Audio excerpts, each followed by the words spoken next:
So when you guys read the term adjacent angles, and you would have filled all this in, so I'm not going to fill it in for you because it should be filled in already, but when you read about adjacent angles are essentially angles that are next to each other. So if I had somebody sitting right beside me at my desk, they'd be considered adjacent because they're right next to me and sharing like my desk edge.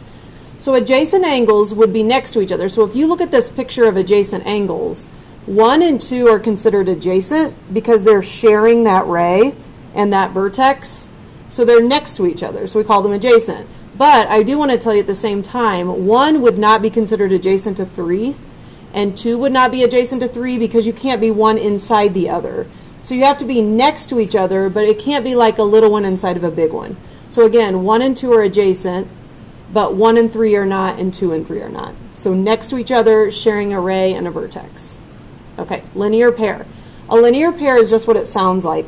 A linear pair is a set of 2 angles that are next to each other, so they are adjacent, but in addition to being adjacent, they make a straight line. So a linear pair is a pair of 2 angles that make a straight line. And then the definition they have is kind of confusing, but all it's going to be is that they share a vertex and a ray because they're adjacent, and then their non-common sides will be opposite rays, which makes the line. So think of 2 angles next to each other that are adjacent making a straight line. That is called a linear pair, and there's only 2 of them.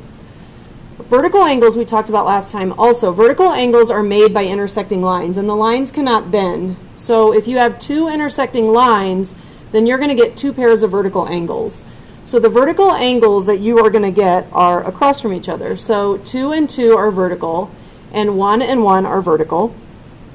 And so you have 2 pairs of vertical angles.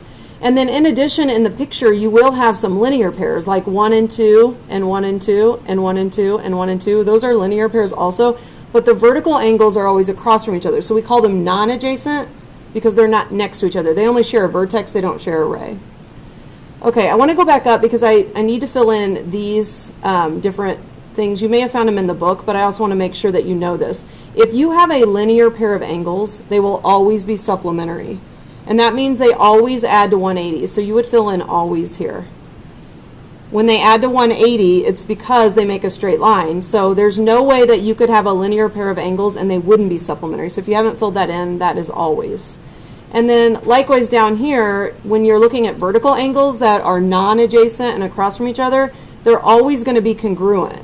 And that's a theorem we're going to use called the vertical angle theorem. Vertical angles are always congruent. So like 1 is always going to be congruent to 1, and 2 is going to be congruent to 2. And then in this picture, you have linear pairs that are also supplementary, but vertical angles will always are congruent there. Okay, so complementary angles. So if you haven't drawn a picture of this, go ahead and split your little box into 2 pieces because I want to show you things about complementary angles that you might not have known. So both of these pictures represent complementary angles. And kids know normally that complementary angles add to 90, or they are able to like regurgitate that fact. But when you look at your picture, you could add to 90 2 different ways. So I could have my angles non-adjacent to each other. They don't have to touch at all, but if they add up to 90, they're still complementary. So there's one option that you want to draw for your pictures where you have 2 angles that add to 90 but don't necessarily sit next to each other. They're non-adjacent. Okay, in another picture down below, I drew what I drew last class where I was drawing 2 angles that are actually adjacent to each other and complementary. And the reason we know these are complementary, even though I didn't put measures on them, is the little box there. It tells me that these 2 angles are going to add to 90. Okay, so if you had trouble filling in this blank, this would say complementary angles don't have to be adjacent. They don't have to sit together. But they could be adjacent, like this picture. So this would be complementary angles don't have to be adjacent, but they could be adjacent, meaning they could share a side. So that was something I wanted to go over because we're going to hit that this year quite a bit. So for supplementary, I want you to do the same thing. If you have not drawn this, I want you to split your box into 2 separate boxes. I want you to have a top box and a bottom box. And we're going to talk about supplementary angles and how they add to 180 instead of 90. So if you look at a pair of supplementary angles, as long as their measures sum up to 180, you can call them supplementary. But check this out. Do they have to be adjacent to each other? No, it's like complementary. So the supplementary angles could be non-adjacent and still add to 180, or they could be together making a straight line and be adjacent and add to 180. So you might start thinking, oh, some of these terms are going to overlap. So these are non-adjacent supplementary angles. These are adjacent supplementary angles, but this is also called a linear pair. So what you have to think is, when you fill this in, supplementary angles don't have to be adjacent. Here's an example of where they're not adjacent or next to each other, but they could be adjacent if they're next to each other. And so what we want to answer is also, do supplementary angles have to be a linear pair? Okay, so go up here. When we were talking about if you have a linear pair, do they have to be supplementary? Yes, because if you have a linear pair, they're always going to add up to 180. But check this out down here.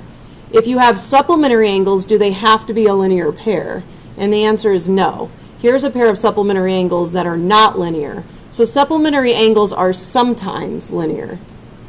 So if you didn't fill that in, that would be sometimes. Supplementary angles might be a linear pair, but they might not be. Now they'll always add to 180. So depending on how I ask you, it changes the question. So let me say it again. Linear pairs are always supplementary, but supplementary angles are sometimes linear. See how just by flipping the two words, it totally changes the meaning. So I'll say it one more time. Linear pairs are always supplementary. They always add to 180, but supplementary angles that add to 180 don't have to be a linear pair, so that would be sometimes. And then this word at the bottom, the last one, is perpendicular.